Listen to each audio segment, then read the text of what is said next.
Време за дневникот на К1. Стартуваме со најновите информации од Македонија, светот, спортот и вартарско-теквешкиот регион. Што е она ново и актуелно ќе погледнете веднаш по најавите. Останете со нас. Градоначалниците и советниците остануваат на своите функции до октомври.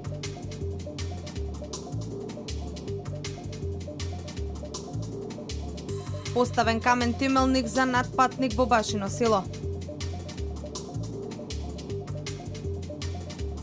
Значително опаѓа стапката на невработеност. Во последните 16 години во Кавадарци има само 10% невработени.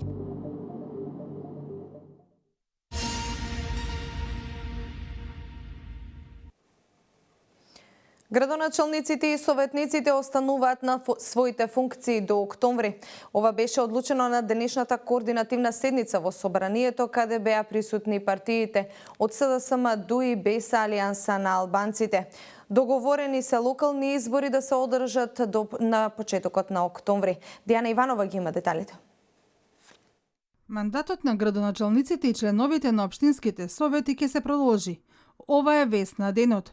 Парламентарните партии с исклучок на ВМРО ДПМН денеска во Собранието на Република Македонија на координацијата со Талат Џафери договориле локалните избори да се одржат во првата половина на октомври, а мандатот на советниците и градоначалниците да биде продолжен до одржување на изборите.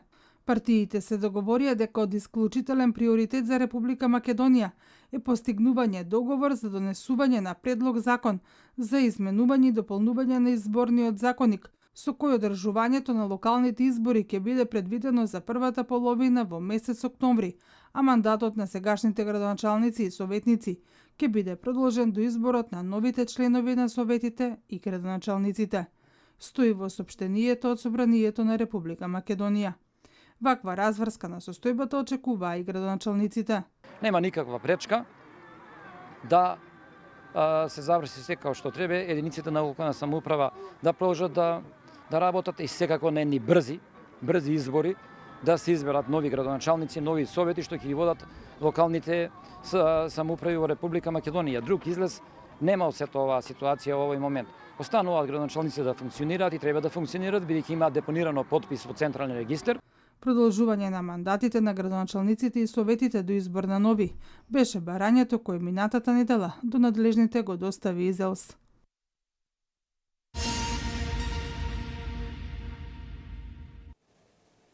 Меѓународниот републикански институт спроведе анкета на која ги прашуваше граѓаните колку се расположени за гласање на престојните локални избори. 61% од испитаниците рекле дека се многу расположени, 21% дека се расположени, а 5% не се расположени за гласање. Мнозинството граѓани на Македонија ќе гласаат на локалните избори, а најголема поддршка би добила ВМРО ДПМН, а по неа СДСМ, ДУИ и БЕСА. Мнозинството граѓани на Македонија ќе гласаат на локалните избори, а најголема поддршка би добила ВМРО ДПМН, а по неа СДСМ, ДУИ и БЕСА. Покажуваат резултатите од анкетата на Меѓународниот републикански институт спроведена преку интервјуа лица во лице врз репрезентативен примерок од 1108 граѓани во периодот од 4 до 12 март годинава. На прашањето колку сте расположени да гласате на престојните локални избори, 61% од испитаниците рекле дека се многу расположени, 21% се расположени, а 5% не расположени за гласање. Од испитаниците 28% би гласале за ВМРО ДПМН на локалните избори, 16% за СДСМ, ДУИ би го поддржале 8%, БЕСА 7%, Алијансата за албанците и ДПА по 2%. ГРОМ и ЛДП по 1%. 44% од испитаниците сметаат дека треба да има предвремени парламентарни избори. 41% дека не треба, а 15% не знаат. Доколку се одржат предвремени парламентарни избори, 59% од испитаниците би биле многу расположени да гласаат, 18% би гласале, а 7% не се расположени да гласаат. Доколку има предвремени парламентарни избори, за ВМРО ДПМН на предвремените парламентарни избори би гласале 27% од испитаниците, 17% за СДСМ, по 7% за ДУИ за БЕСА, а по 2% за Алијансата на албанците и за ДПА. На прашањето кои се двата најсериозни проблема со кои се соочува Македонија, 45 од 100 испитаниците одговориле моменталната политичка состојба и политичката криза. 37 од 100 ја истакнале невработеноста, 23 од 100 лошиот стандард на живење, а 18 од 100 економската криза. За 7 од 100 проблем е националното неединство предизвикано од иранската платформа. На прашањето пак дали председателот Ѓорги Иванов треба да го даде мандатот за формирање на владата на новото парламентарно мнозинство, 58 од 100 испитаниците одговориле позитивно, 22 од 100 се против, за 12 од 100 зависи од последиците што ќе ги предизвика за земјата, за 5 од 100 зависи кој ќе биде мандатар, а 10 од 100 немале одговор.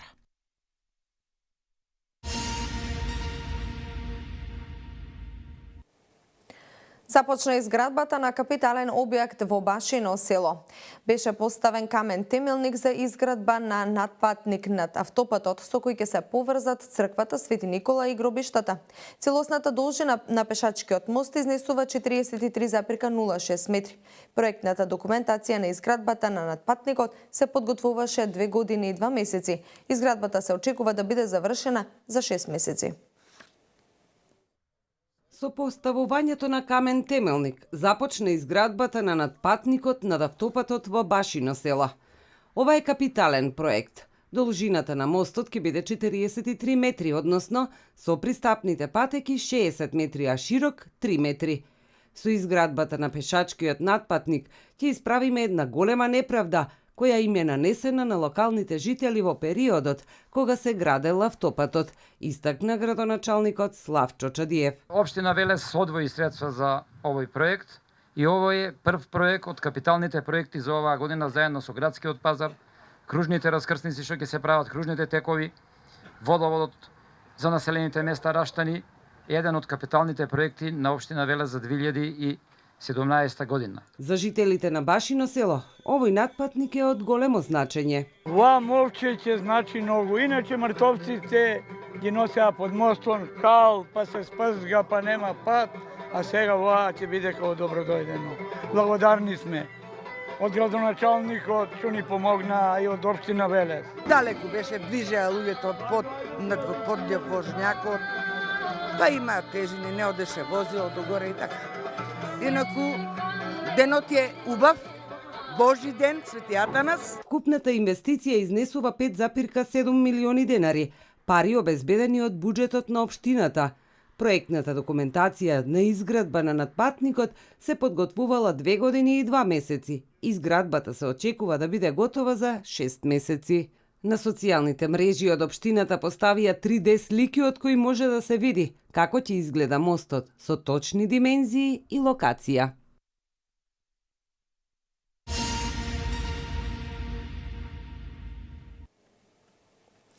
Млади лица до 29 годишна возраст од денеска ќе може да конкурираат на огласот за бесплатни обуки за предприемништво што го објави Агенцијата за вработување.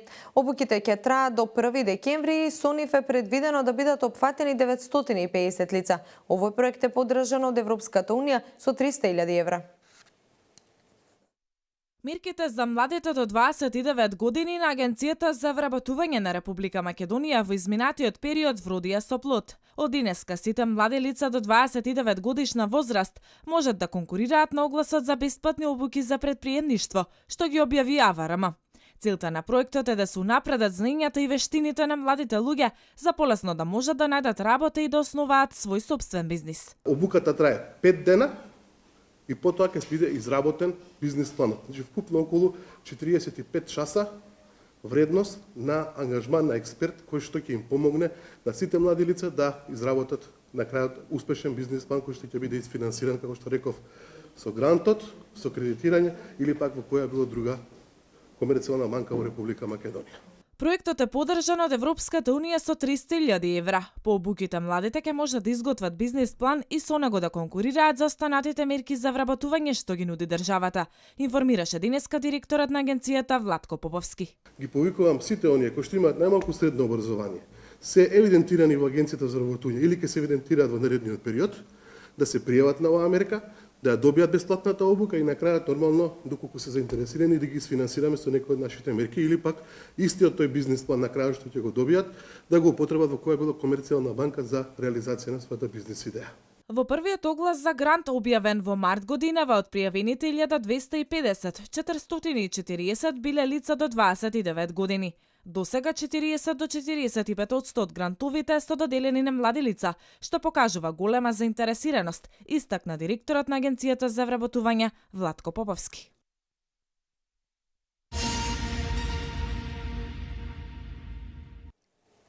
Континуирано последните 16 години опаѓа стапката на невработеност. За сега таа изнесува 10%, што го прави Кавадарци меѓу првите градови во државата во однос на невработеноста. Најголемиот дел од вработувањата се од германската Дрекселмайер, каде има вработено околу 6000 лица. Мартина Митков со деталите. Кавадарци е меѓу првите градови во државата во однос на невработеноста. Континуирано последните 16 години опаѓа стапката на невработеност. За сега во Кавадаричкиот центар за вработување на листата на невработени се запишани околу 2000 лица, соопшти раководителот на Центарот за вработување Благој Борисов, истакнувајќи дека најголемиот дел од активните мерки на Агенцијата за вработување се наменети токму за младите. Значи, тоа што посебно сакам да го истакнам, значи секој пат во сите овие активни мерки сакам да ги кажам, да ги охрабриме младите, затоа што се посебен приоритет. Сегден, како проблем, во секоја држава и во нашата држава е вработувањето на младите, затоа они имаат посебен приоритет. Значи, секој пат се со по-добри услови. Тука не се заборавени исто инвалидите. Значи, сите активни мерки се вклучени инвалидите. Не ги редиме, како што реков, 27, кои се заинтересирани слободно нека дадат секој работен ден во Центар за вработување, ќе добијат подетални информации, затоа што се тоа што ние го работиме не можеме да го кажеме со еден збор. За сега стапката на невработеност изнесува под 10%. Најголемиот дел од вработувањата се во германската Дрекселмайер, каде се имаат вработено околу 6600 лица, од кои најголем дел се од Кавадарци, а останатите од Неготино, Велес, Прилеп и други градови. Потреба за работници во Дрекселмайер има неограничено, имаме секој четврток од 9 сат интервјуа. Така да секој заинтересиран кој сака да работи во Дрекселмайер, значи секој четврток, пак повторам, во 9 часот може да дојде во центарот и да се најде вработување. Борисов информира дека дефицитарни се занимањата на инженерски кадри и професор по физика, а суфицитарни се правници и економисти и лица со завршен земјоделски факултет. Оно што посебно сакам да го истакнам, значи сега иде крај на школска година, упис на нова година за студенти. Во момент би сакал сите да слушнат дека суфицит на кадри, значи со лица завршени со факултети, имаме со економски, земјоделски и правен факултет. Додека дефицитарни лица кои што ги нема или многу мал број ги има или наоѓаат вработување одма, така кажано понашки. Значи професор по физика ќе ви кажам дека веќе 4 години не. Професор по физика. Градежни инженери, инженери по архитектура, машински инженери, електроинженери, технолози и нормално лекари. Ако пред 16 години имало 8000, сега бројката на невработени евидентирани во Центарот за вработување во Кавадарци е околу 2000. Тоа е меѓу најниските стапки на невработеност во Македонија.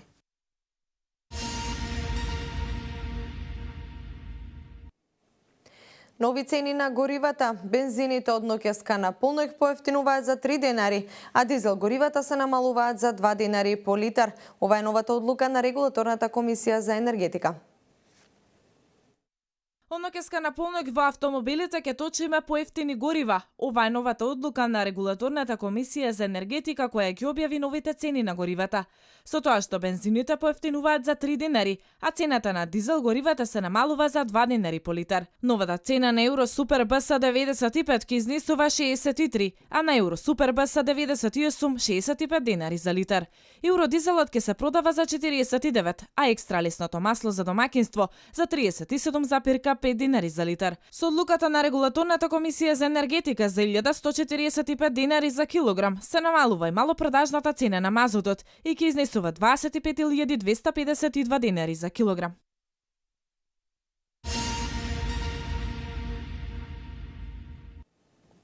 Денеска истекува рокот за поднесување барања за субвенции за произведено и предадено овчо, козјо и кравјо млеко. Завршува и рокот за поднесување барања за субвенции за несилки кои што внесуваат во капацитетот за производство на јајца, за што висината на субвенциите изнесува 100 денари. Денеска е последниот ден за пријавување за добивање субвенции за сточарите кои го предале млекото во последните 3 месеци од минатата година, како и за живинарите за купени неселки. Финансиската поддршка е за откупено овчо, козјо и кравјо млеко и за набавени несилки во живинарските фарми од октомври до декември 2016. Поддршката е по 3,5 денари за литар млеко однесен во лиценцирани млекарници. Барањата се поднесуваат по електронски пат во подрачните единици на Министерството, каде што е регистрирано земјоделското стопанство или фармата. Субвенциите пак за живинарите се однесуваат за набавени несилки исто така до декември минатата година. За секоја купена несилка ќе се добиваат по 100 денари субвенции.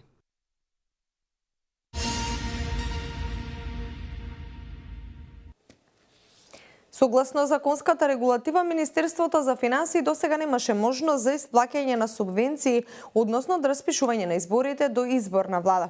Од Министерството за финансии информираат дека по официјално објавување на конечната одлука на Уставниот суд нема да има законски пречки и ќе пристапат кон исплаќање на субвенциите. За да започне исплатата на субвенциите за земјоделците од Министерството за финансии велат дека неопходно е да се почека носењето на конечната судска одлука.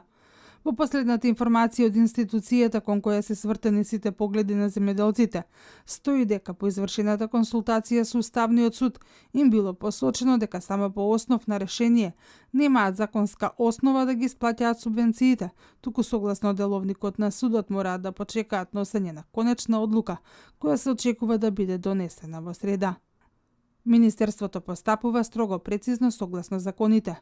Согласно законската регулатива, Министерството досега немаше можност за исплаќање на субвенциите, односно од распишување на изборите до изборна влада. И покрај бројните притисоци во вид на шпекулации дека Министерството нема средства да ги исплати субвенциите, Министерството истраја и ја испочитува законската регулатива. Од Министерството за финансии информираат дека по официјално објавување на конечната одлука на Уставниот суд нема да има законски пречки и ќе пристапат кон исплата на субвенциите.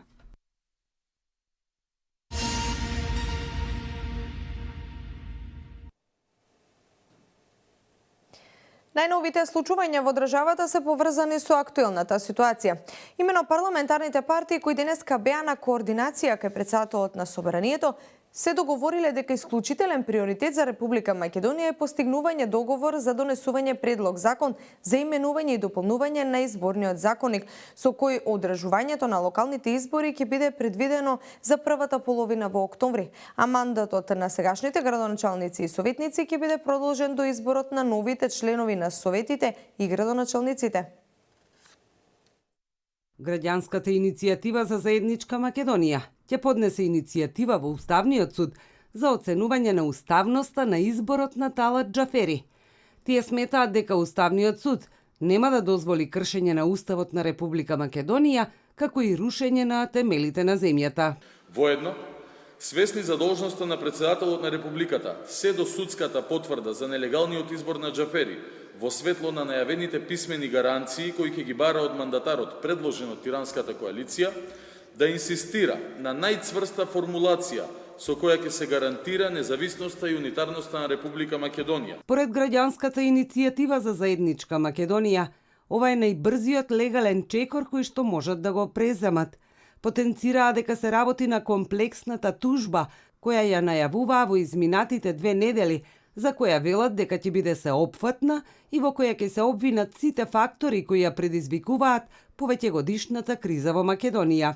Од заедничка Македонија најавија дека ќе ги редуцираат граѓанските протести на 1 неделно.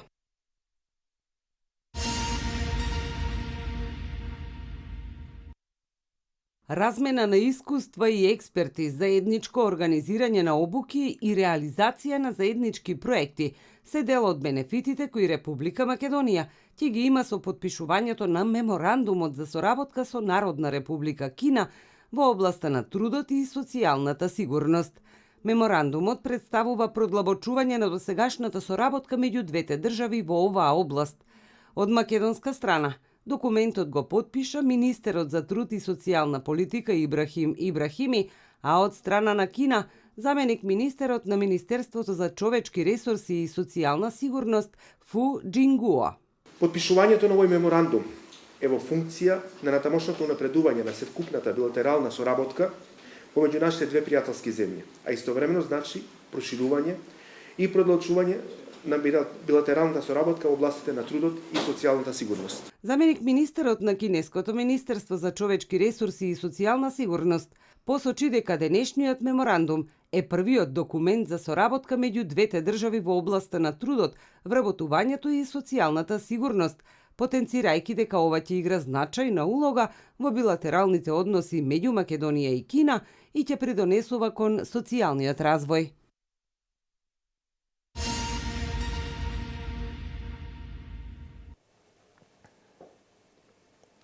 Шпанските власти во соработка со еквадорската полиција пресретнаа брод во кој биле пронајдени и запленети повеќе од 5,5 тони кокаин, соопшти денеска Министерството за внатрешни работи на Шпанија, наведувајќи дека 20 лица се уапсени. Еквадорските агенти влегле во товарниот брод што се наоѓал на речиси 3 наутички мили од брегот на еквадорската провинција Санта Елена. На бродот се наоѓал колумбиски кокаин, чии дестинација требала да биде Европа. Во соопштението на полицијата се наведува дека превозот го организирале група криумчари на дрога од североисточна покрајна Галиција. Полицијата на Еквадор меѓу товарот на бродот пронашла 176 вреќи со кокаин и уапсила 20 мажи. Останатите информации од светот во продолжение. Украдена е круната на Богородица од Музеот за религиска уметност во Лион, соопштуваат од музеот. Кратците успеале да го измамат високо софистицираниот систем на заштита и да ја украдат круната со 1791 скапоцен камен. Крунски скапоцен камен од колекција и единствено уметничко дело направено во 1899 година. Незината вредност покрај символиката изнесува околу 1,5 милиони евра, пренесуваат француските медиуми. Покрај круната, крадците украле пехар и прстен. Иако засега нема официјално соопштение од полицијата, начинот на кој изведен грабежот укажува на добро организираната група Pink Panther, кои претходно изведувале слични дела.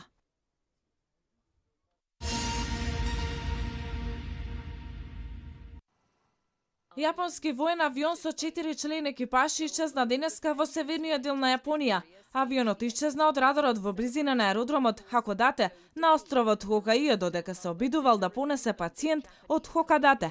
По барање на градоначалникот на градот, изјави потпарол на Министерството за одбрана. Тој соопшти дека Министерството испратило 4 хеликоптери, 2 авиони за да го пронајдат исчезнатиот авион. Но за сега нема пронајдено никакви траги, изјави потпаролот, додавајќи дека временските услови се лоши, особено во планините.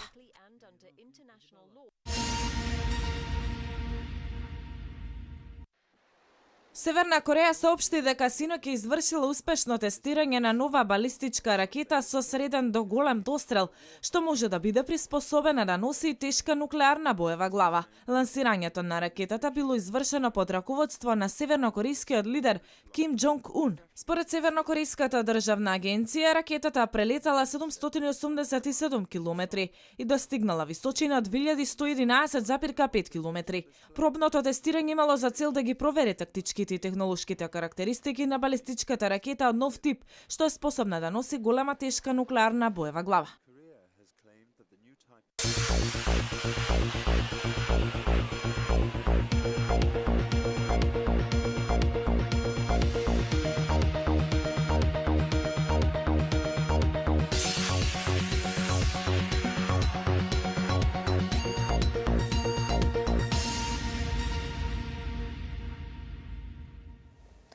Денеска имаме сончево време со мала до умерена облачност. Според метеоролозите, кон крајот на денот предвидуваат повремени врнежи од дожд, особено на запад, каде што е можна појава и на ретки грмежи и повремено умерени врнежи од дожд.